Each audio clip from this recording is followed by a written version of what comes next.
It's a sex machine to all the chicks. Damn right. Welcome back to another live Radical Republican show here on Sunday night, 8 p.m. Eastern Standard Time.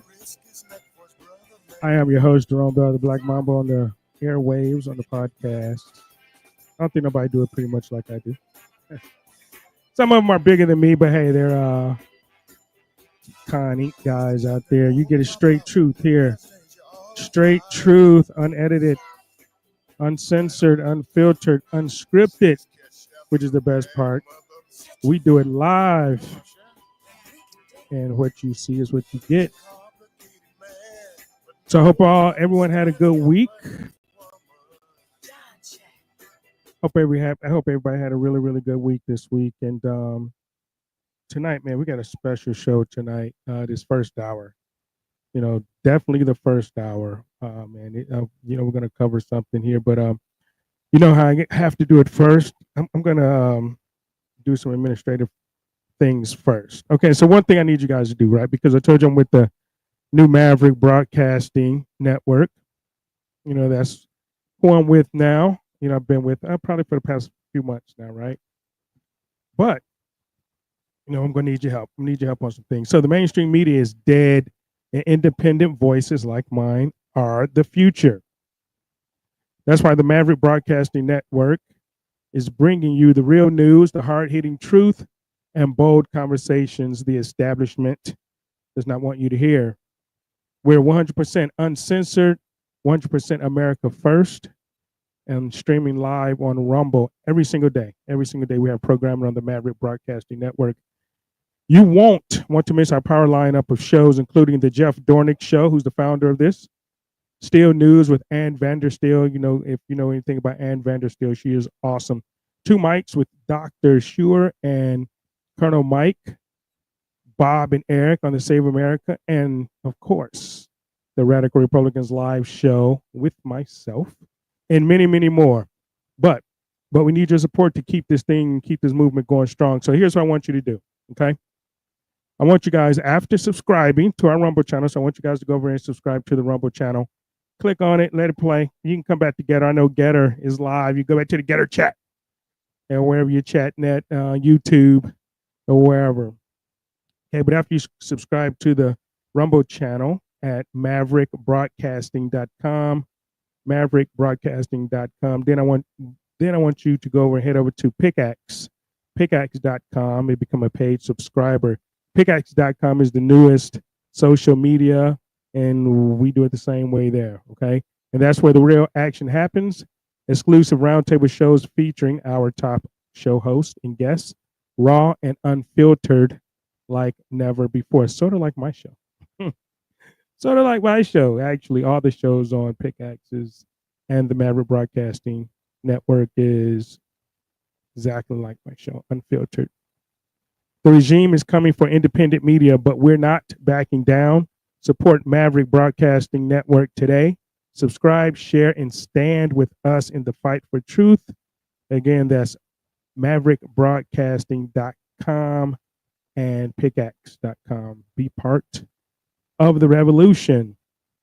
And so, let me hit my gold guy real quick. In these turbulent times, the gold prices are shattering records and surpassing the monumental 3,000 per ounce mark. We are, you guys remember what, 4, 5, 6 months ago, we were around, 2,100, 2,200. I said, guys, better go buy gold. And I had IRA on. Well, we're up over the 3,000 per ounce mark now.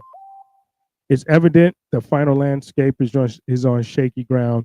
The escalating trade war marked by President Trump's decisive 200% tariffs on European alcohol imports has only added fuel to the fire, pushing investors toward safe haven assets like gold and silver.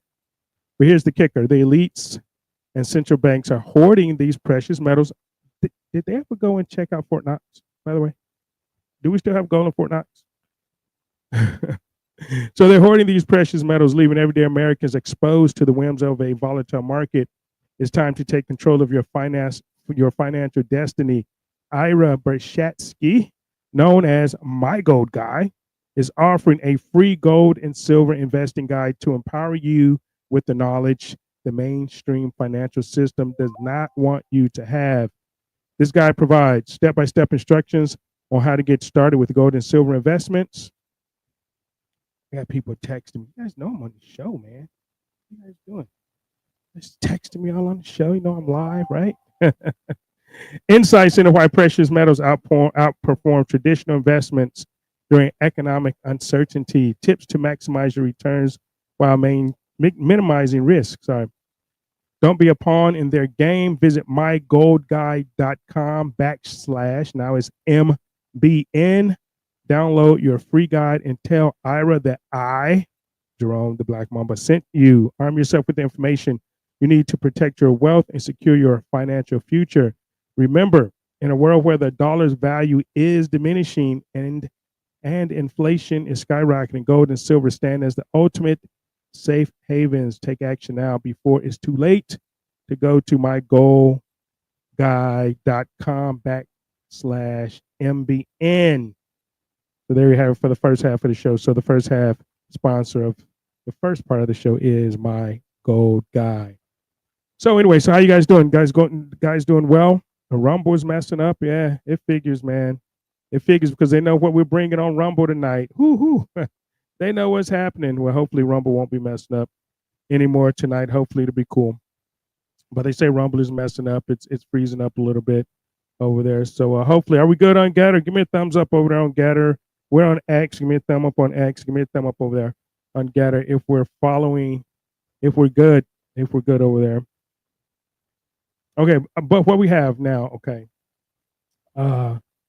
Some people know, and I don't think not enough people know about the USS Liberty attack. So tonight, we're going to talk about a moment in history that too few people know about. Okay, a moment shrouded in controversy, pain, and truthfully unresolved questions. And it's the story of the USS Liberty. So if you guys haven't heard about it, on June 8th, 1967, during the Six-Day War, it was raging in the Middle East. On that day, the USS Liberty, a United States intelligence ship, was sailing in international waters off the coast of Egypt.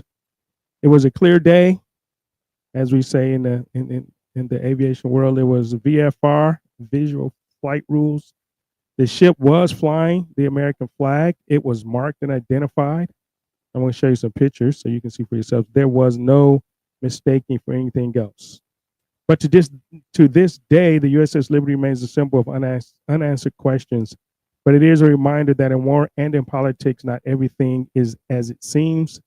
It forces us, truthfully, shows and programs like us, like mine, to ask tough questions about truth, accountability, and the cost of loyalty. And maybe, just maybe, it's time that we gave those who served, died, and survived the USS Liberty attack the full story that they deserve. So let's not forget them. Let's not let this story fade. And doing that here on the Radical Republicans live show tonight is a survivor of the USS Liberty attack, and that's Mr. Philip Tourney. Phil, how are you doing, sir? I'm doing very well, Jerome. Thank you very much for having me on. And the alternative media is the only way to go, and the mainstream media won't do it. But thank God for the internet and mainstream media because now we get the truth instead of a bunch of BS. Yeah, absolutely, absolutely. Or should I say shipmate? Shipmate, I've watched you on a few shows. I saw you on Candace Owens. I saw you on Redacted and a few other podcasts. But I don't know if you've been on another sailor show before. Well, no. and, and did you ever get seasick? No, never. Never got seasick. How about you? Oh, every time I went out, I got seasick for So 7 days. So tell me this before we really get into the story. Let's talk some Navy stuff. How long had you been in the Navy before you were sent over to the Med on the Liberty, USS Liberty? I joined the Navy in February the 6th of 1964. Okay. And so I'd been in June of 1967. I only had another 8 months to do on my enlistment, and then it was over. But I almost didn't make that mark. Yeah, I know. Yeah, fortunately you did. Fortunately you did because I think the plan was for nobody to make it off that ship that day. From all of the recounts that I've read and other stories that I read about the Liberty, USS Liberty. So I tell you what, why don't you go ahead and take us back? Let's say a couple of days before that incident, a couple of days, because I know you guys were in port somewhere. You guys were, drinking to the foam, as we say in Anchors Away, probably. Yes. You were a second class petty officer at the time, correct? No, at that time I was a third class Okay, third class petty okay. officer. Yeah. Okay. So But, go ahead and take us back. You have the floor. Okay. Well, thank you, Jerome. I appreciate it. And I really want to thank you again for getting this story out. It's a great honor to represent the crew of the gallant crew of the USS Liberty and what we've gone through in the last almost 58 years. But we usually went into the up and down the coast of Africa. Of course, we were on the most sophisticated spy ship in the world at that time, Mm-hmm. and the CTs, the spies would pick up communications. That was their job, and I was in ship's company. I was in engineering. Okay. So I wasn't a spy, but I've learned a whole lot about what they've told me and things like that, and what I've learned over the years, the last 58 years coming. But we went to Abidjan. That's where we went to the dock. We just made a long trip from the United States into Abidjan because that was our normal steaming. And they said, hey, a few hours later, we got there and all hell broke loose. They said, get everybody back aboard ship as soon as possible. So they had a Liberty recall. For you guys don't know, they were out off the ship. Okay, out enjoying the town. Okay, enjoying some fine Abidjan cuisine and some fluids. I'll just say that probably. It's what our sailors do. It's what our sailors do when we go into port. We eat and we drink and we have a good time because all those days spent on the water. Okay, all those days spent in transit to our being on station. There's some days that go by without we work 12 hours a day. Most, it's pretty much 12 hours a day, 7 days a week. Every day is a Monday out there. If you guys, really want to understand what sailors go through when we're transitioning to our on station, is what we call on station, our duty. So they had a Liberty recall. Okay, so go ahead, pick it up from there. Liberty recall. Everybody was called back to the ship. Right. They were all recalled back, and we were going to leave some people there if they didn't show up because we had to get it underway. That was orders from higher up, and we did get everybody back aboard. How many hours? How many hours did you have to get everybody back on board? Because normally, it's within when we've gotten recalled back to the ship, it was within 24 hours or whatever. Sometimes 12 hours. But so how long did you guys have before you were pulling out? Not over an hour and a half. Oh wow. They got Okay. they had people going out and getting sailors out of bars or whatever. Had shore patrol out there picking Right. them up, bringing them back. Say, let's go, let's go, let's get back. And Mhm. they got everybody back aboard. So we headed to parts unknown. We ended up in Rota, Spain. We picked up 3 linguists, uh, actually 4 linguists, but 3 of them were Marines. Mhm. 3 sergeants. They spoke Arabic or could decipher it. I'm sure Hebrew or anything else. I mean, there wasn't much you could get by that ship because it was so well manned by these professional CIA, NSA people. Mhm. So Okay, so you had civilians. Okay, so let's stop right there. So you had civilians on that ship as well. So you had CIA because this was a spy ship. So it wasn't just sailors. You actually had civilians, CIA agents, NSA agents on there. You had cryptologists. You had linguists on there because this, like I said, this was the most sophisticated spy ship in the world at that time, not just the Navy, but in the world at that time. absolutely, and one of the men we picked up was Alan Blue, and he was a civilian, just like you said, CIA, NSA. I think he got out from the NSA or CIA, one or the other. They're one and the same, pretty close anyway. And he was a civilian analyst, and he came on board. And unfortunately, he was blown to bits along with the 2 Marines out of 3 that were blown to bits by the torpedo explosion. But I got a little ahead of myself. But so we take off into the Mediterranean. All the ships were going the other way. We were the only one going that way. Jerome, we always operated alone. Right, right. And we didn't have a support group, but we asked for, once we found out what was going on, we knew the war was going on. We asked twice for a destroyer escort. We were denied twice by the United States Navy. You don't need a destroyer escort. You have your flag. That is your banner. That is your shield. We had GTR-5 on both sides of the bow, port and starboard, and USS Liberty in black letters on the back. And Admiral Moore, in fact, he said the USS Liberty was probably the ugliest ship in the Navy and the most easy identifiable ship the Navy had. Yeah, I just put up while you're talking, I put up a photo of the Liberty. You can see very, very clearly that that's a GTR 5, that's a U.S. Navy ship um, on the hull of that. So it's very clear. It's very clear. It's not in small letters. It's not in Arabic. As some people have said that uh, people that have said that you're lying. People said that it didn't happen. All those people like that. Saying that, oh well, it was a mistake. And as people can see, this cannot be a mistake. You're flying a flag. You're flying ensign on the back here. Yeah. So and it's very, very recognizable, and you can see the big GTR 5 on the hull. So it was unmistakable that this was an American vessel. Absolutely unmistakable. And after the request, we steamed to our designated area off the coast of the Sinai, 12.5 miles off the coast of Sinai. We were always in international waters, always. Uh, we arrived there on the 7th.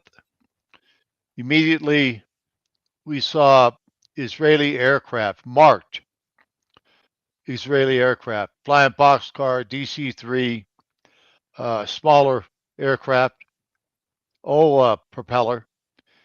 And they would wave at us, we'd wave at them. They came so close to the deck plates would shake. It was just, that's how the vibration Mm, is. It yeah. was, unmistakable. And they knew exactly who we were, American and friendly. They even said so on their war tables that we were American friendly.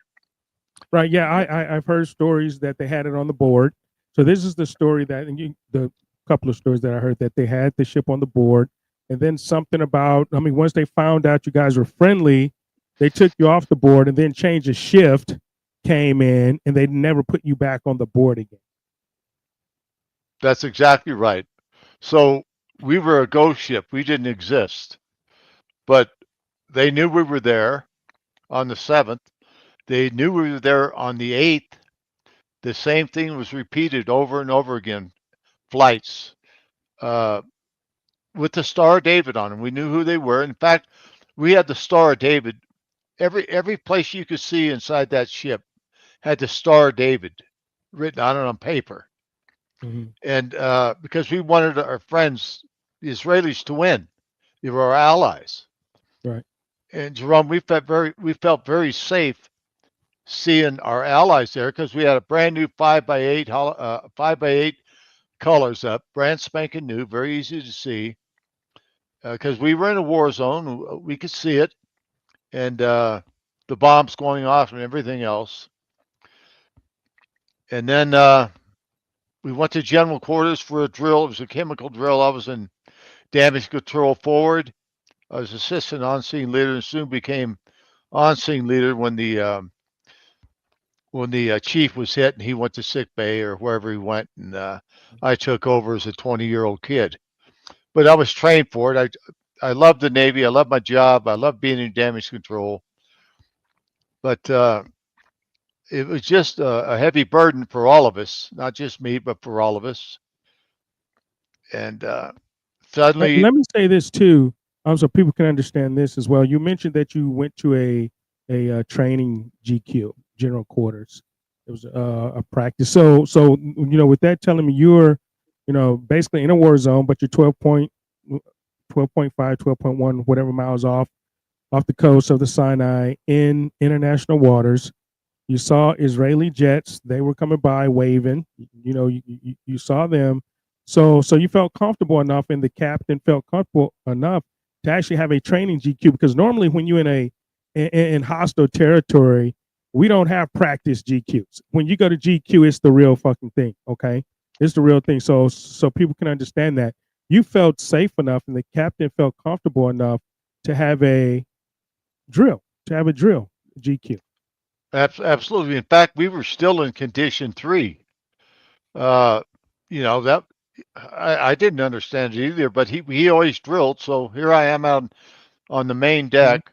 We always drill. We always drilled in the Navy. Always. Oh yeah, I mean that. Hey, listen, you got to depend on each other. Fire is the worst thing you can get aboard ship. Absolutely. So I got done. It was hot. I was in an impregnated suit, pretending like I'm washing down the ship from chemicals. Mm-hmm. And I thought I was going to pass out. It was so hot. I mean, it was a beautiful sunny day. You could see for miles and miles and miles, forever. Right. We could see the bombs going off on the coast and everything. And so I secured the sound power phones weren't working on the forward gun mount. We had 4 50 caliber machine guns on that ship, 2 forward and 2 midships. That's the only weapons we had. And that was supposed to be used for repel boarders. Right. Yeah. For pirates, basically. Right. More pirates.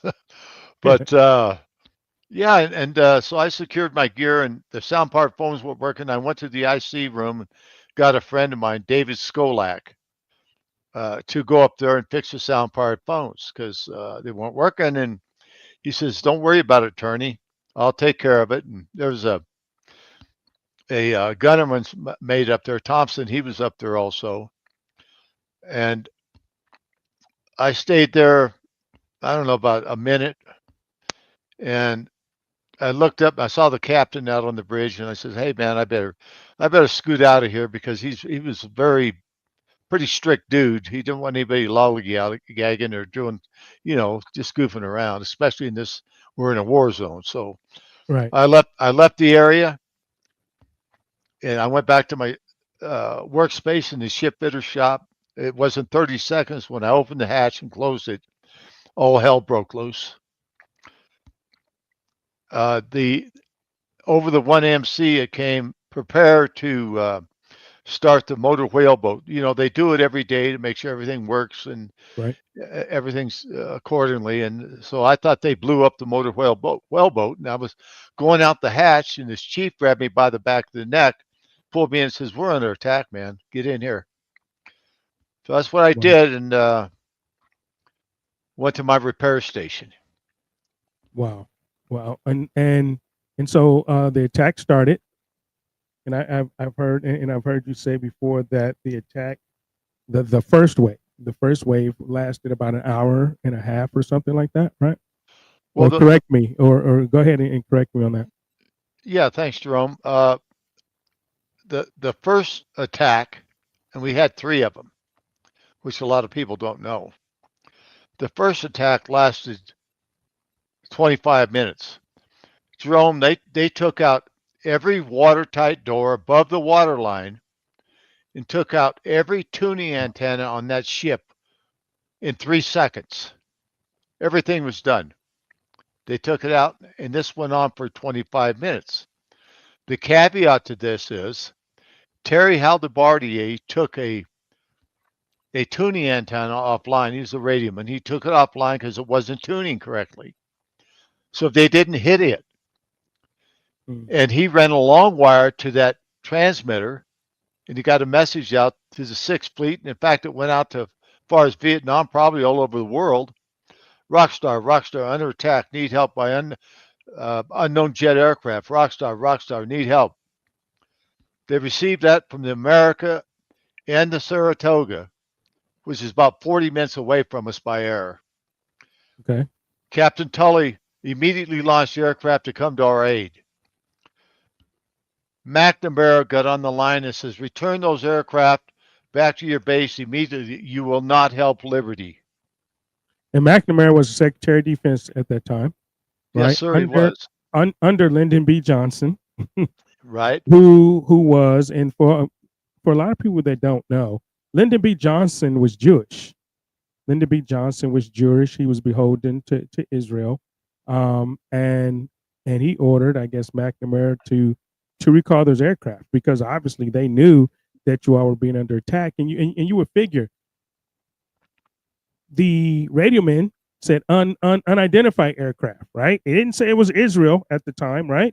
He didn't say, "Hey, Israel is attacking us." What the hell, right? He said unidentified aircraft. So at that point, so why would I mean? This is where the story gets a little convoluted, right? And strange. Why would the Secretary of Defense? We have a United States ship under attack by unidentified aircraft. It could have been the Egyptians. It could have been the Egyptians. At that point, you were 12 miles off the coast of the Sinai, and he turns around American jets not to help you guys. Yes, he did, and they went to the next highest command, and they didn't get it right away, as far as I know. But everything was pretty fluid. But the America launched, Captain Ingham launched, and so did Saratoga at the same time. This is when they were requesting higher authority because they could hear our pleas, man. We were getting torn up bad. And Johnson got on the line and said, "Do not help Liberty. Return those aircraft to base immediately. I will not embarrass my ally Israel." And this was over the radio. I mean, this was Yes. over the channels. Open the channels. How did he know it was attacking us if we didn't? We had no clue who was attacking us. We thought it was the Arabs. Certainly not our best friends in the whole wide world, the Zionist state. No, they wouldn't attack an American ship. But they did. But they did. So some people would say that's a lie. That's a lie. They were saying, but it came out that they did, and they supposedly apologized. And I'm going to put up a graphic here too, and I'm going to ask you about that. And probably towards the end, as far as payment or whatever the case is. But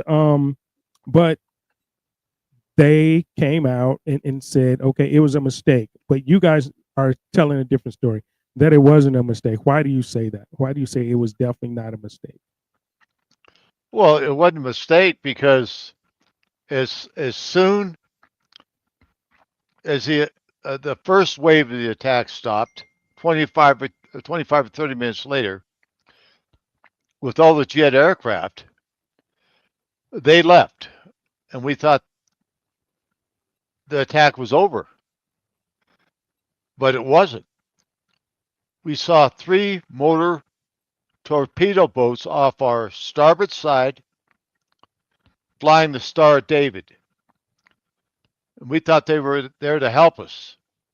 No, they weren't there to help us. They were there to sink us. And by this time, they'd already shot 2 American flags down, 2 5x8s. By this time, we had a 7x13 holiday colors flying. You could see it forever. You know that, Jerome. Yeah. Oh, yeah.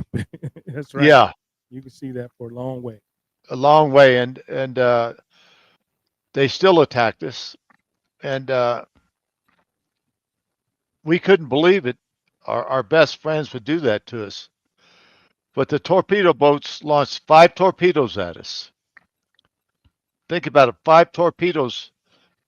Only by the grace of God, only one of them hit it, or I wouldn't be here right now. And it was still by the grace of God and His hand that kept that ship afloat. Yeah, I was wondering. I looked at some of the pictures on that, and being strafed by the gunfire, and also they dropped napalm on the boat. Yes, sir. If I read correctly, they dropped napalm on the boat. So they definitely were trying to kill everybody and trying to sink the boat. A la the USS Maine, a la the USS Gulf of Tonkin. All of these false flag incidents that wanted that pulled us into different wars, and Israel wanted us in this war against the Egyptians. Israel wants us in all wars to fight their wars for them. If you look at all through the years, Israel hasn't been our friend getting us into wars. They lied about Iraq, and things of that nature, communications, and just all of the information that they gave us about Iraq was wrong. So we end up going in there, but at that time, Kennedy had got assassinated in 1963. He was notorious for going up against Israel as far as wanting their information on Dimona, on the nuclear facilities.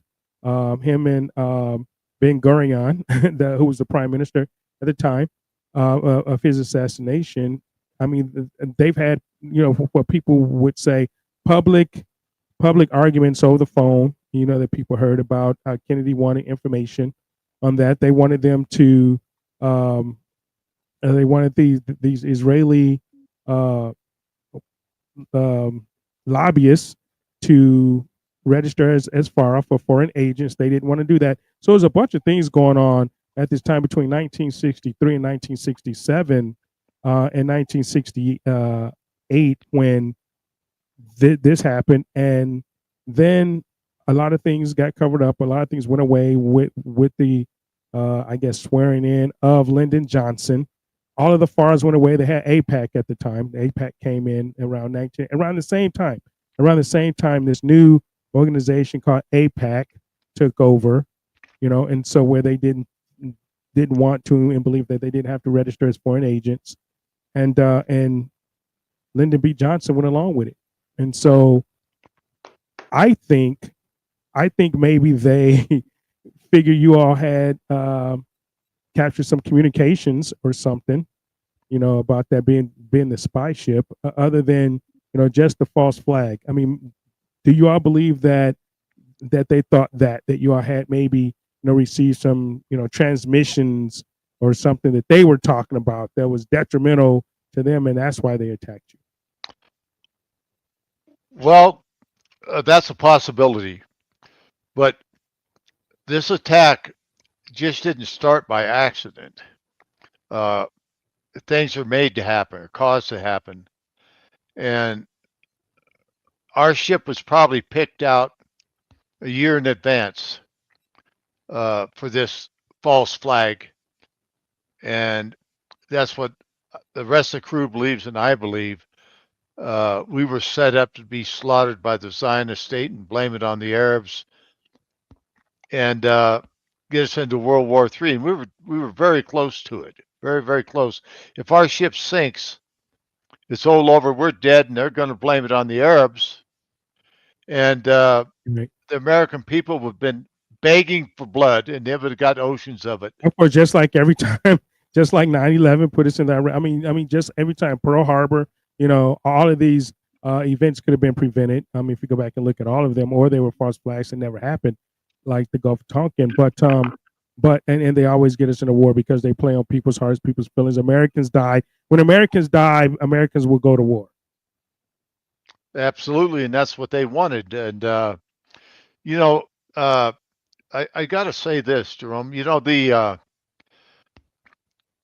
torpedo attack lasted an hour and a half, and they circled the ship, firing at us with their 50 cals and their cannons over and over again after the torpedo hit, and it was merciless. All of our life rafts were shot up except 3. They were either burned up or shot up, and we lowered 3 of them This over is the after water. you put them in the water. After we put them in the water, because we were there was 174 wounded, and some of them were so badly wounded you could hardly look at them, Jerome. It'd make you cry. You see your shipmates like that. We were going to put our most seriously wounded in so they'd have a chance at life. The torpedo gunmen would have none of that. They shot 2 of them out of their water. That's a war crime. Shot them out of the water, and they took 1 aboard the boat as a trophy of the kill of American sailors on the high seas, and they still have it now.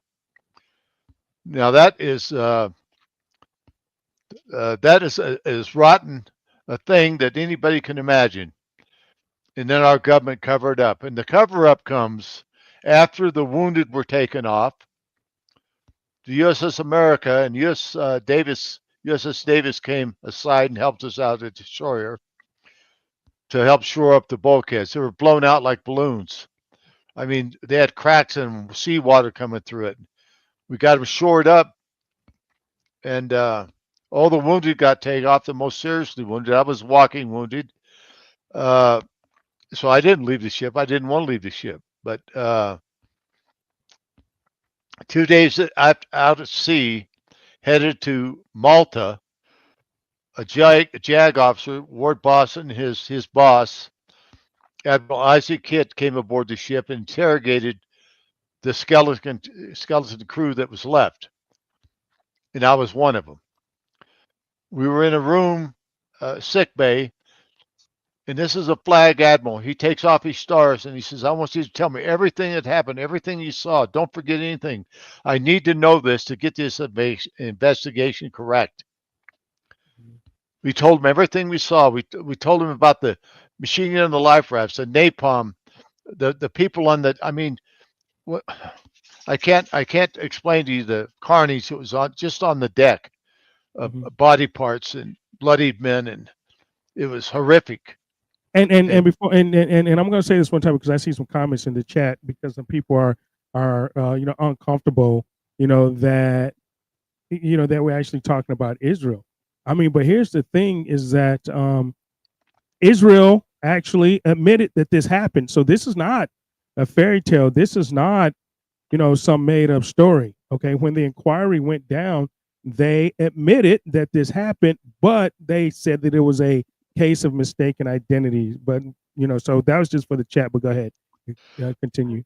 Right, and for your listeners, Israel did the attacking. There's no doubt about it, in collusion with LBJ. But the admiral, once he finished dressing us down, and we told him everything, what we saw. Why didn't you come help us? The napalm, shooting the life rafts, and on and on. There were so many war crimes you couldn't count them on one hand committed against that ship, the crew.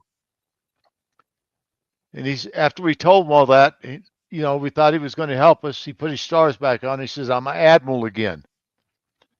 I don't want none of you SOBs to ever say a word about it again, or I'll make sure you end up in prison or worse. And you know what worse means? I said, yes, sir, I do. And he left.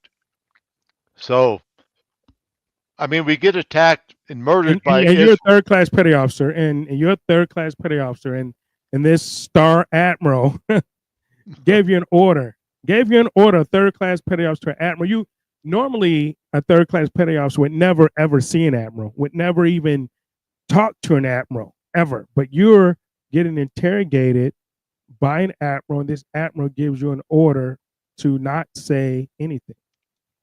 Never say anything about it again, or you'll get the consequences. I knew what they were, but I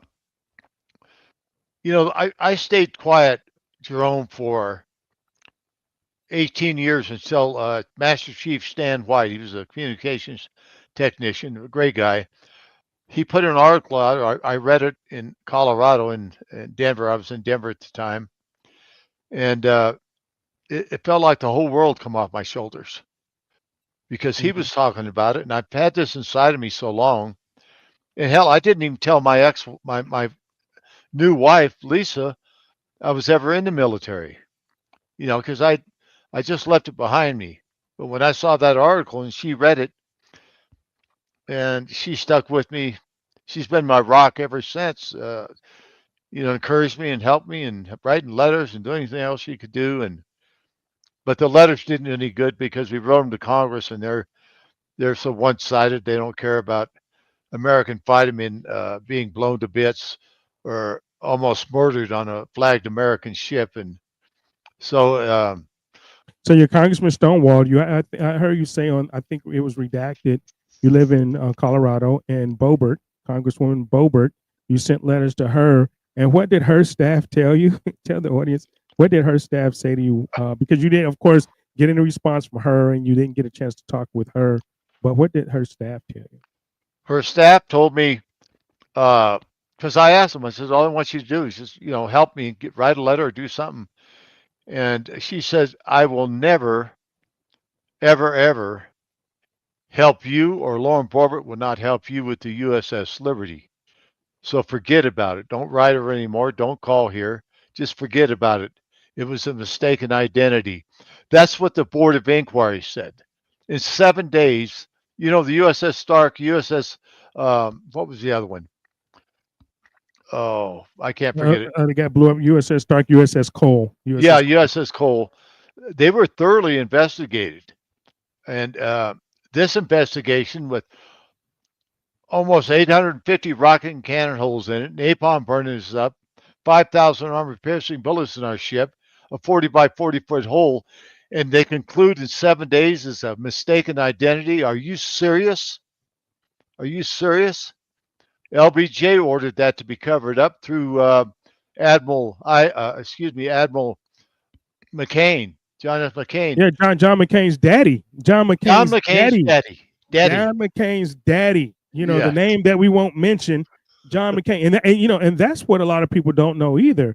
Traitor John McCain. I say he was a traitor, but John McCain's daddy helped cover this up.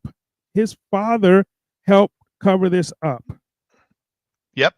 In fact, when he was running for president, Jerome, a friend of mine, James Morris, I just left California, or I'd have been there, but he went to a rally of him trying to be president, and he yelled out to Senator McCain. He says, "What about the USS Liberty? What about the USS Liberty?" And he says, "You jerk, you jerk." And they escorted him out. I mean, they had people pushing him out of the venue because he asked a simple question. So the cover-up started in 1967, and it continues to this very moment, from LBJ to Donald Trump, who I voted for 3 times. Absolutely. And I did that for a specific reason. He said transparency, and that he would seal the border. He would make our country safe again for our beautiful women and children. And that's what I wanted. I want security for our country. And I would vote for him again, even if he never takes his case up. But I think he's got the moxie, because I think he's an honorable man. And if he cares about American servicemen, he should care about the USS Liberty because our story is one of the biggest covers up this century's ever seen, possibly two of them. 34 American sailors died that day. 171 was wounded, and like you say, they claim it was a case of mistaken identity, and they pretty much just closed the case. You say in 7 days, but we had like the survivor, another survivor, Lloyd Painter. We that also said he was a communications officer. And he recalled, I saw the Israeli torpedo boats come in. I saw them strafe the life rafts.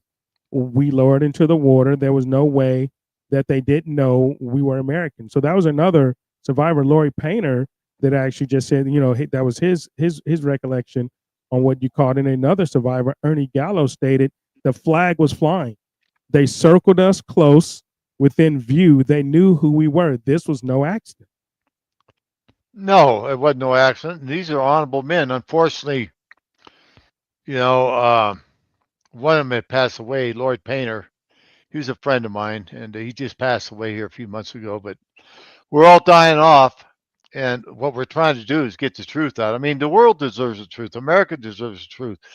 What happened to us affected every American. When they attacked us, they attacked all of America. All of us. I don't care if you're born then or not. They attacked America on a flagged American ship. When you attack an American ship, you attack America. Attack one, you attack all. So, but that didn't go. No, that didn't happen with the USS Liberty. They put a lid on all of us and scared us to death, and they split us all apart. We couldn't communicate with each other till 20 years later. We had a reunion, 20th anniversary, and that's when we all came together. Okay, and this is your book. What I saw that day, Israel's June 8th, 1967 Holocaust of U.S. servicemen aboard the USS Liberty and its aftermath. So this is your book, and I want everyone to go get this book. Go get this book and read it and put it in your library and demand answers. You can get it from Amazon. I got it from Amazon, and demand answers. Demand answers of President Trump, of this administration. Because just like survivors of 9/11, okay, just like survivors of that, we still have questions from that. We still have questions from, and it's really funny how a lot of this it intertwines, and it seems like and I know people don't like to hear this. I know people are gonna say that I'm anti-Semitic, and I really don't give a fuck, but it just is what it is because I know I'm not. But it always intertwines. It always seems back. A lot of this shit always leads back to Israel somehow. And so we need answers from this, because I was reading this from Ron Kukal, and he said that who was on the deck. Okay, he was on the deck recovering bodies after the attack. And he said, I pulled men out of the water, bodies torn apart. The ship was full of holes, and still no real answers. We were betrayed, and the truth is buried, and it continues to be buried. And I would like to know the truth on this. I would like to know the truth. As far as that goes. So Congress, they had a neighbor inquiry, 7 days, and it ended, and that's where it lays to this day, correct? Except you guys and people like me that want this story back to the forefront because you want answers and deserve answers. Absolutely, and you've done your research very well, Jerome. Yeah, we need answers, and the Congress stonewalls us, and we're not doing this out of hate. We're doing this because we love America, and we want to warn America of what they did to us.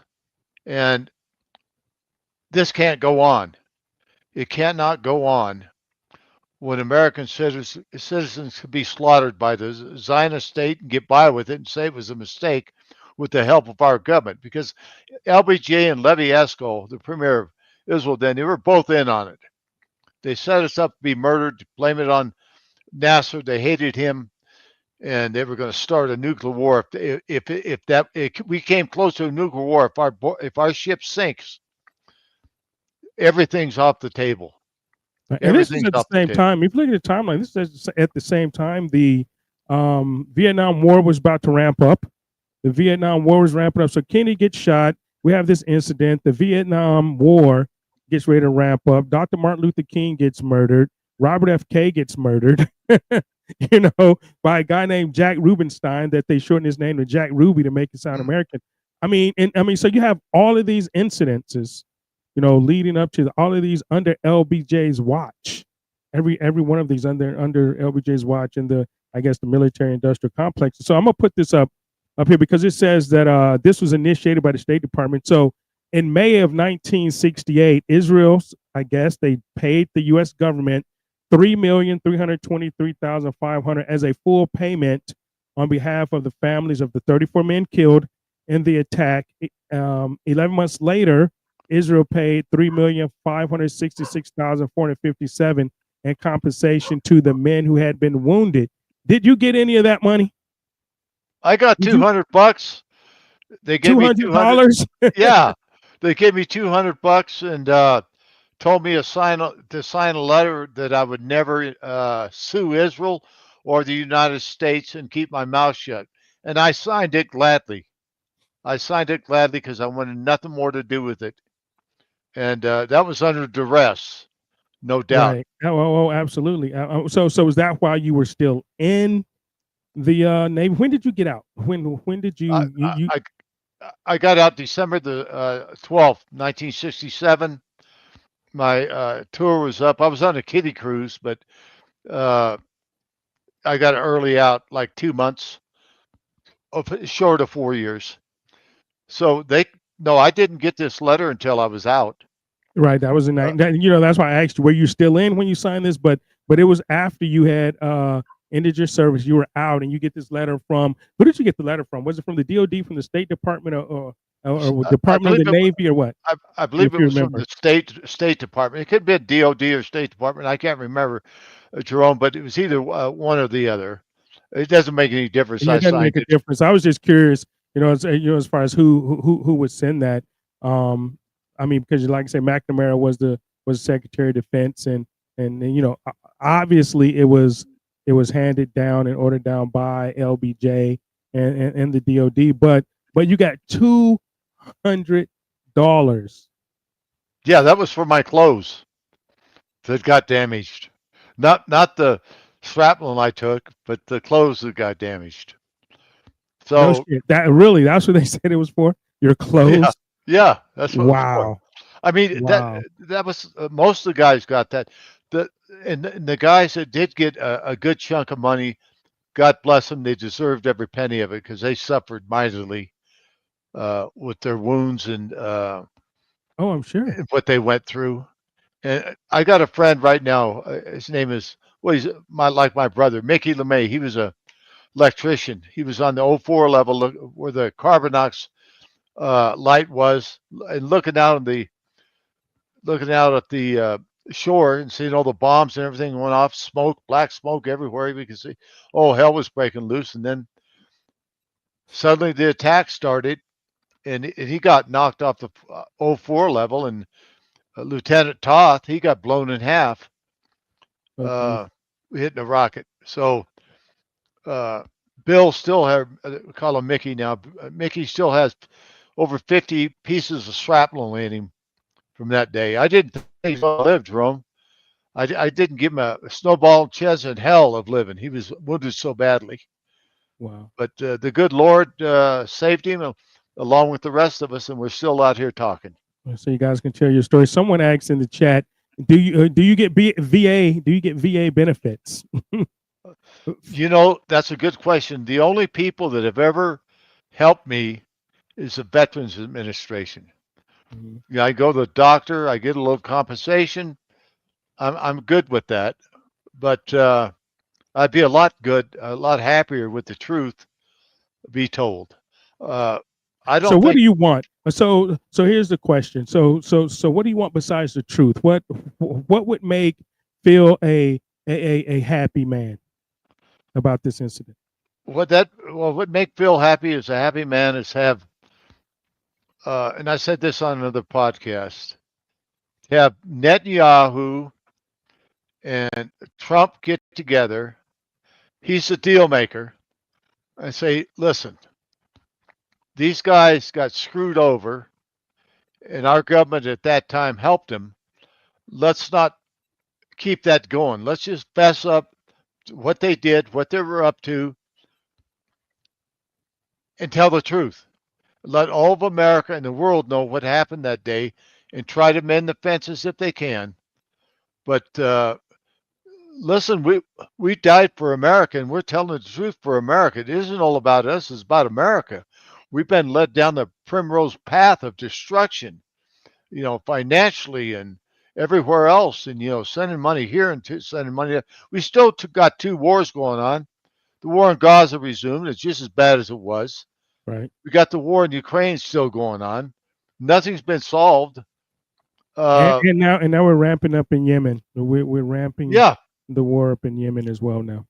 absolutely. And well, they've been hitting our own country hit them a couple days, 3-4 days ago, Yeah. and they took out their eyes and their ears. But I don't know how much longer or what's going to happen. Are we going to go into another war on the benefit of Israel?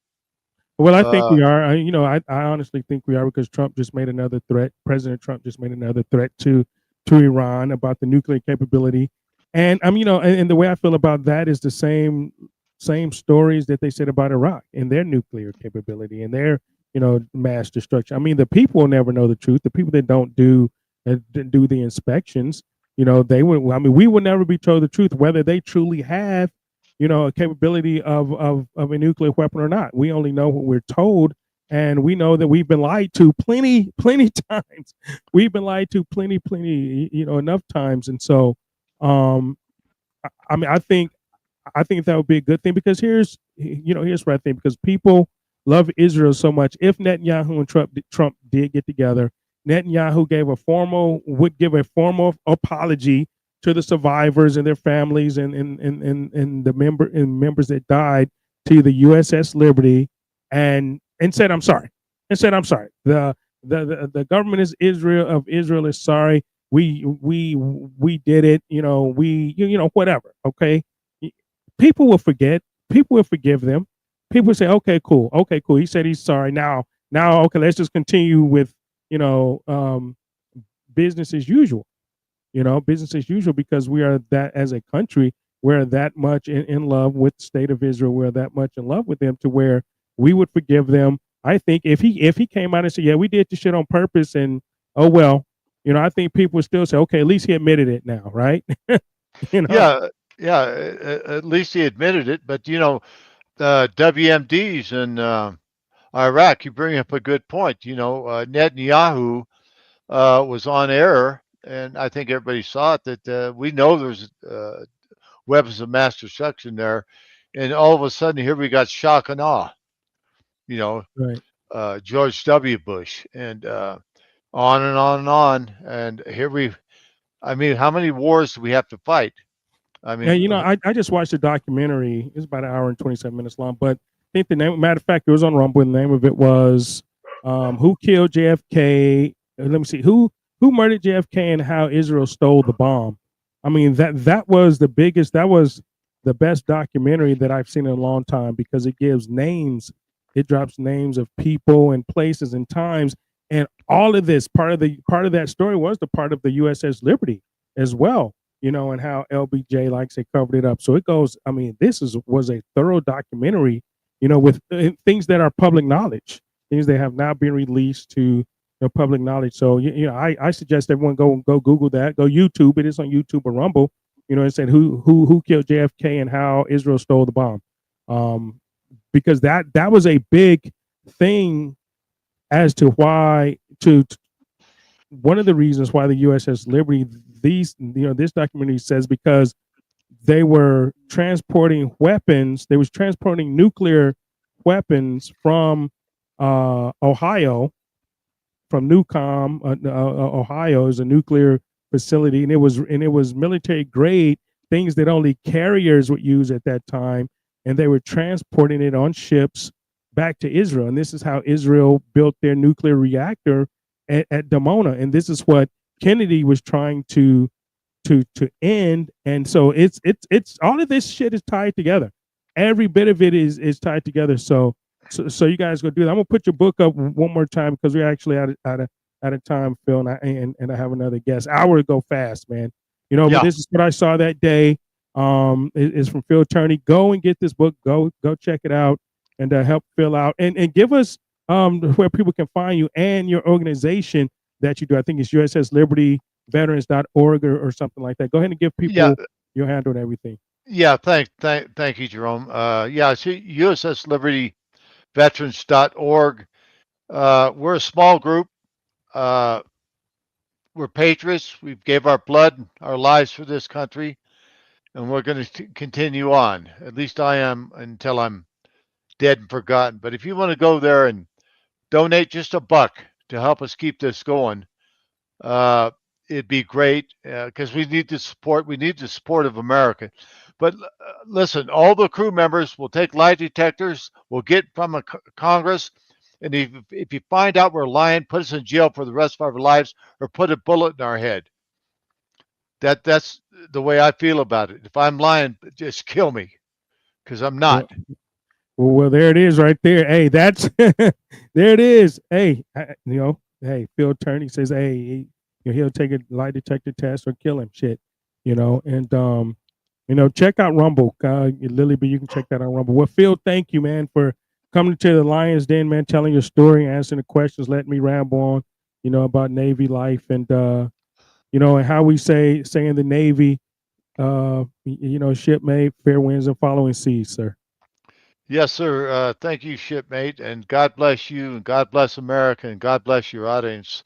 And I really appreciate you having me on. It was my honor. Thank you, sir. Yes, sir. Keep telling your story, and we're going to keep telling it. I know I'm going to keep shouting it from the mountaintops because I actually want answers too. So thanks, Phil. We appreciate you coming on. Yes, sir. Thank you. Have a good day. Okay, you too. Thank you, Phil. All right, guys, that was Phil Tourney, survivor from the USS Liberty, and I'm gonna get to my second guest here in a moment. But I'm gonna do another sponsor. I gotta do two a night now, man. So you guys go there though. Make sure you guys go to maverickbroadcasting.com and sign up and follow the Rumble and then go over to pickaxe.com. All right. Okay, so Prepper All Naturals.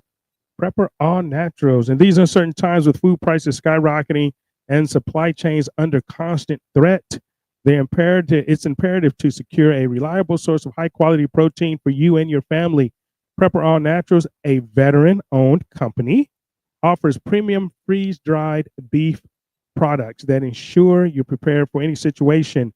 Their newest addition, freeze-dried ground beef, is fully cooked and lightly seasoned, making it a versatile staple for your emergency food supply. Just add water, and in about 10 minutes, you have delicious tender beef ready to incorporate into your favorite meals. This complements their existing line of freeze-dried steaks, including New York strip and ribeye, all sourced from 100% natural American beef. With a shelf life exceeding 10 years without refrigeration until opened, these products are ideal for long-term storage, ensuring you have access to nutritious protein when it's needed most. And you never know when you're going to need this stuff, folks. Never know. I actually have a pantry full of stuff down there. Yeah, I'm a prepper. So visit maverickbeef.com. We changed the website for that, okay? It's visit maverickbeef.com today and use code MBN for 25% off your order. Invest in your family's security and health with Prepper All Naturals freeze-dried beef products. Don't wait for the next crisis. Prepare now with quality you can trust. All right, there we go. I know I needed 2 hours for Phil, man, right? I'm going to bring Phil back.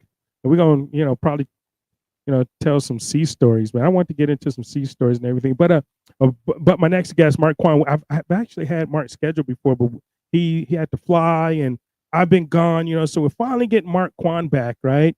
And he's the author of Be Smart and Pay Zero Taxes. So Be Smart and Pay Zero Taxes. We got Mark Quan on the show in the Lions Den. Mark, how you doing, buddy? Yeah, I think you're muted. Or I can't hear you.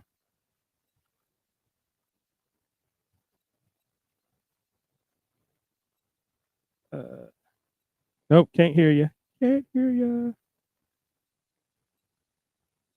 There we go. We're live, and this is what happens when you're live sometimes. I still can't hear you. Tell you what, try to go out and come back in. Try to go out and come back in, Mark. We'll wait for you. Till we get the volume thing, because you are muted. We can't hear you. Can you hear me? You can hear me, right? You can't. Nope, can't hear you.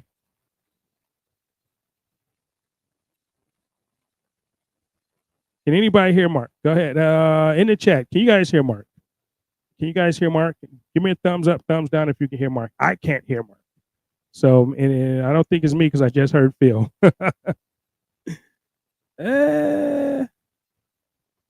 Let's do it. Okay, you're muted. Here, let me see if I can unmute you. Nope. It said, can't unmute your guests. There it is. There it is. Perfect. Gotcha. We got it. There, man. We got it, man. This is what happens when we go live, man. We're live. You just bang, bang, bang with the guests, man. Perfect. So how you doing? First of all, I'm great, man. I'm great. I'm so great to be with you today, man. I just appreciate your service, what you did. And, I got a lot of friends in the military, disabled veterans. So I'm really happy to meet with you guys today. Well, thank you. Thank you for coming on. So tell us about your book, man. What is this? And I'm going to pop it up on the screen. There it is, guys. Be smart, pay zero taxes, use the buy, borrow, die strategy to get rich and stay rich by Mark Quan. So let me tell you this. And first let me ask you this. What inspired you to write the book? Be smart and pay zero taxes. I've never written a book without being inspired, right? My first book I started writing it in 2009. It took me to 2004 because I'd never written a book. Like I really didn't spend much time in school. I actually dropped out after grade 9 because I was in a really bad neighborhood. I kept getting robbed, like really bad neighborhoods. I grew up super poor. Like I was in a neighborhood in Los Angeles, Eagle Rock. I was going to say, where'd you grow up at? But LA. Okay. Yeah. So I grew up in Canada, but then at 16, I didn't have parents around. So I lived in a bad neighborhood in Canada. And then I went to Los Angeles and I tried to go to high school and I kept getting robbed and beat up at school by like gangbangers in Los Angeles. So I was like, I can't go to school. So I laid bricks with my dad. So I've never written I've written 4 books now. I've never written a book because I wanted to like make some money. The first one took 5 years, like literally 2009 to 2014, because I never really went to school much. So writing a book was tough. I took 2 consultants, but I finally finished it in 2014. And I said, I'll never write a book again because it was too much work. And then 2018, wrote another one. And then during coronavirus, I had tons of time on my hands. So I wrote another one. It became a bestseller. And then I spent the last 4 years building a financial education company to teach this strategy. And I've helped hundreds and hundreds. I help rich people. I help hundreds of ordinary Americans. Hold on, Mark. You dropped out of school, man. You dropped out of school. How do you know? How do you know how to do this stuff? But how do you know how to teach people? How do you know about finances? How do you know about all this stuff? You dropped out of school. I think because I didn't spend much and time. I say that sarcastically, right? Yeah. I say that sarcastically because people of course think, you have to go to school. You have to go to school. Okay, but go ahead. So you learned. Yeah. Topic of school. I was always skeptical about school, by the way, but yeah. So I was like spent 4 years teaching ordinary Americans this strategy. It's the same strategy that billionaires use. It's called buy, borrow, die. Proved that hundreds of people could do it. And I was thinking about writing the book, and then it was actually Humanix, which is a division of Newsmax, emailed me and said, could you write a book on this topic? I was like, whoa, they gave me this crazy deadline, and I met the deadline. So I worked 10 months, night and day.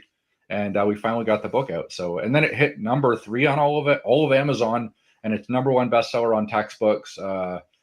It's going crazy. I don't know. I mean, we can't even keep the inventory on Amazon. We keep running out. So like we got to, we had a nerve here. I think we had a nerve. So wow, man. Okay, so you say it's a game changer. So can you break it down for, let's say, myself and everyday Americans who want to implement it? How do we go by doing this? Okay, cool. We start with the basic strategy, right? It's called buy, borrow, die. It's not a new strategy. It's been used by billionaires for decades, right? It actually comes from the University of Southern California, a guy named Ed McCaffrey. He simplified how people get super rich. And once they get rich, they just get ultra wealthy, right? Right. So, they get richer. The rich get richer and the poor get poorer. That's what they say, right? It is. And then I found out, because I was a financial advisor and investment advisor for 15 years. I was like the insider. I was like the financial advisor for the CPAs. I was the financial advisor talking on stage to like 20,000 people training them on financial planning. But I was kind of skeptical because I was like, none of the strategies we're teaching are really going to get people financially independent. So I was very dissatisfied and I was unhappy as a financial advisor. So I wrote a book called Top 10 Ways to Avoid Taxes in 2018. And you can't be a financial advisor if you write books. So I had a decision. I either, don't put the book out and stay as a financial advisor, or I release the book and I give up all my income. So I resigned in 2018. It was very expensive to do it at the time, but I was like, I didn't want to kind of just become one of those financial advisors who's just kind of, in my opinion, serving Wall Street. Yeah, right. Exactly. Pretty much. So what is, okay. So the buy, borrow, die. I know I want people to go buy your book, but what do you buy? Okay. How do you borrow? You can do it with stocks and ETFs, life insurance, real estate, cryptocurrency, and gold and precious metals. Okay. Those are the 5 assets. We call them the 5 I have all 5 of those. So I think I'm doing pretty good. Okay. Sweet. Okay, good. Good. So you can take whatever stocks and ETFs I have, you can invest them and then never sell them. If you never sell them, when do you pay taxes? You don't. Good. What if you borrowed from the stocks and ETFs to buy crypto and then you never sold the crypto? Can you do that? Yeah, totally. Okay. Yeah, we got a bunch of chapters on everything. The book is 400 pages. Oh, wow. Okay. I have not gotten it yet, but okay. But it's simple. Every book I have is simple. It's easy to understand. I think because I didn't spend much time in school and I always like to simplify stuff. When I grew up mixing concrete and I've done roofing and I've worked in factories and I've done all the tough jobs. So I tend to simplify, take the complicated and simplify it to the average worker. That's what I'm really good at. All my books say simple and easy to understand. So I was like, how do I take this crazy concept? I say, yeah, you could literally take your stocks and ETFs. If you never sold them, you would never pay taxes, right? Now, if you died, you get a step up in basis and the wealth goes to your family with no taxes. So that's the buy, borrow. Now you could borrow from that to buy Bitcoin or Bitcoin ETFs, and you could borrow from those to buy gold and precious metals, and you could borrow from those to buy real estate, and you could borrow from the real estate to buy life insurance for asset protection. And then when the market crashes, you could borrow from your life insurance to buy. And when do you pay the taxes? Okay, so I have people asking, okay, so when do you get to spend the money? That's live on the borrow button. That's chapter 48. Oh, so live on the borrow button. People, okay. Yeah, live off the borrow button. So if you had a big enough stock portfolio, which it just takes a matter of time, but you fund stocks, right, and they're growing. If the portfolio is big enough, you could actually just take margin loans and send them to your bank account. And then you could spend the money in your bank account and you didn't work for the money. You didn't have to spend your time earning the money. And you actually fought inflation with inflation because you technically created money that was not taxable. That's it. It's live on the borrow button. I know that sounds like a crazy idea. No shit, that actually sounds pretty good to me, dude, because the way the government spends our tax dollars on bullshit, excuse my language, but I do, I agree. I do have language on my show. But I mean, and so I don't even want to pay taxes anymore. I'm at the point to where, I'm on a 2025 tax revolt, man, because I don't want my tax dollars going to freaking Mozambique so the dudes can get circumcised over there with my money, So I mean, it's just insane. I agree with you 100%. I think Doge is the best thing ever. By the way, I was a fan of Elon Musk. But even when he was voting for Obama, dude, I just appreciate entrepreneurship. I don't care. Mm-hmm. By the way, Elon Musk and Tesla is actually in the book. It's called Tax Deductible Tacos and Tequila Tuesdays in a Tesla. It's funny stuff, man. We put some jokes in the book. We keep it fun. But no, I'm a big fan of Doge. I was a private investigator in my former life when I first came to Los Angeles. I used to do insurance claims. And I worked for a very large government agency, and they were investigating fraud. So they said, hey, Mark, we need to spend $250,000 on investigating this fraud. And I was like, oh, that's cool. I'll do it. But we found the most incriminating evidence of employees committing fraud. Of course. Ever. I mean, it was crazy. And we spent their $250,000, and they said, hey, thanks. We'll see you next year. And I was like, whoa, wait a second. No, they didn't do it because remember, there's use it or lose it in the government. If you don't spend the absolutely. $250,000, they don't renew it next year. So they just didn't care. They Right. blew a $250,000 of America's tax dollars. They found fraud. They didn't investigate the fraud, which means the money that should have been going to the people that were actually injured wouldn't be going to it. It was threefold. And I was like, that's why I was like, man, I can't do this anymore. No, you know, I spent 27 years in the Navy. One of the assignments that I had, I was our OPTAR, which is an operating target manager for our squadron. We had, just for the one operating for the maintenance department, it was like, $28 million, right? $28 million that I was responsible for. And we get down to the end of the year and we hadn't spent all the money.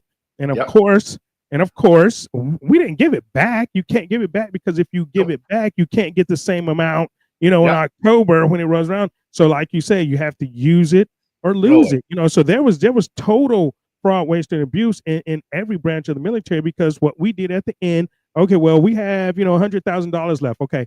Everybody get new desks. Everybody get new computers. We need new printers. We need, new buffers we need a bunch of stuff, right? And this is, and stuff that we just, the desk that I had was only 2 years old. It was great stuff. And we go and put it in DMRO. We just throw the shit away and buy new shit, so we can get that $28 million or more the next year, So, I'm a big fan of Doge. I had one guy work for the captain because my last duty station, I was on the admiral staff at Command Naval Reserve Forces Command, and I worked for a captain. And I was the aircraft pilot training, the pilot and aircrew training program manager for the entire naval reserves, right? So I had a big training budget. And so at the end of the year, we didn't spend all the money, right? So I went to the captain, hey, Captain, what do you want to spend this on? He said, you know what? We're giving it back. I was like, what? I'm like, what? I'm like, what? He says, you know what? He said, this is my last command. I'm retiring after this year. I'm never going to make admiral because of something that happened early in my career. I'm not going to keep fucking over the American people. We're giving the money back. It's their money. It's not ours.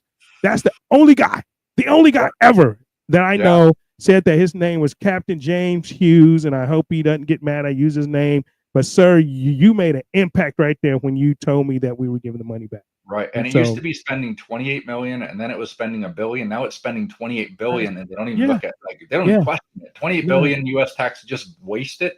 And like, oh yeah, that's how it's always been. And it's you're right. Oh yeah, that's how it's always been. Or they earmark something called bird money. I actually found some fraud in Navy, $30 million worth of fraud, and he actually helped me shut down a company. It was pretty interesting, but I'm not gonna get into that right now. But it's just all this fraud and waste and abuse to these contracting companies, man. They just take the money and they never finish the job. It's just so amazing. But anyway, so one of the bold claims in your book is that anyone can build a $6 million in wealth and retire early. So how does your strategy make that achievable to the average person or anybody listening to the show right now? It's a simple. You have to understand that buy, borrow, die strategy first of all. But you could just pick 10 stocks that you own every day. Just pick 10 things that you buy every day. Like, I shop at Amazon, use my iPhone, I'm using Google, I'm using Microsoft Word, I'm using artificial intelligence, whatever. Just pick 10 stocks that you use every single day. You can't live without. Costco, whatever, and just keep funding them, and then never sell them. And you can borrow from those. And when you borrow from those, you could buy Bitcoin, you could buy whatever, and you don't have to work for the money. Okay. People say, well, I currently borrow. By the way, I have a YouTube channel. Everybody's going to buy your book, man. Everybody know they're rushing. They're going to buy the book. This sounds so unrealistic because it's exactly the opposite we've been taught. Been taught. But okay, let me give you a good example. When you buy a home, do you put 100% of the money down? No, absolutely not. Let's say you put 3% down. Let's say you buy a $400,000 home and you put 3% down. Where does the other money come from? It comes from the bank. It comes from the bank. But think about this. The bank basically creates $400,000 money. It creates money on a promissory note. Right. Then they give that basically you get the money. It's just a digital entry, but you get $400,000 and you go buy your home. Did you have to work for the money? No. Did you have to I just had to have a good credit score. Yeah, true. But the point is that you got 400 grand. You didn't work for it. You bought your real estate with money. That's buy borrow. You didn't realize it when you buy a home. You did buy borrow. You're like, I just took on debt. No, you got 400 grand. You didn't have to work or pay taxes on it. So that's why real estate builds so much wealth. People just don't realize what's going on there. Like you can buy homes with nothing down right now. I've done that before. I've bought homes with no money down before. Yeah. So let me give you an example. Let's say let's say you buy a home for 400 grand. You put nothing down. You go to a big credit union, nothing down. You got 400 grand. You didn't work for it. You own a home. You're like, I just got 400 grand. I have to work for it. You did buy borrowed. Let's say that home doubles every let's say 15 years, right? So you have 400, 800, 1.6, 3.2. Let's say you die. How much money did you put into the home? Whatever the mortgage payment was, and you passed 3.2 million to your family completely tax-free. But what if you actually borrowed from that home and bought another home and moved into another home with nothing down? You just created another $500,000 or $400,000 tax-free. Right. You're doing buy borrow. You're creating $800,000 with you didn't have to spend your time. You didn't have to work for the money, and you fought inflation with inflation. I mean, those are the three things we're battling, right? We have to spend our time working. We have to battle taxes. And then on top of that, we have to battle inflation, borrowing for real estate, borrowing for whatever. And by the way, when I borrow on my margin account, on my investment account, there is no application. There's no credit check. It doesn't report to my credit, and there's no required payments on the loans. It doesn't even show up. I can borrow money whenever I want by pressing a button. I don't work for it. I think working is the biggest penalty ever. It's the highest. Obviously. Right. So obviously. So how much money does someone need to get started? I mean, because a lot of people say, well, you need a bunch of money to get started. You need a lot of money. I know like the big financial firms, it might be 20 million or 30 million before you can do this. We start people out at, hold on to your seat, $100 in a brokerage account. $100. $100. Yep. I do it all day long. I got it on the YouTube channel. Testimonials. What $100 in a brokerage? Here you go. I shop at Costco. I shop at Amazon. I like Starbucks. I buy Apple phone, and I'm using artificial intelligence, so I'll buy NVIDIA. $100, $20 in each. Keep buying it forever.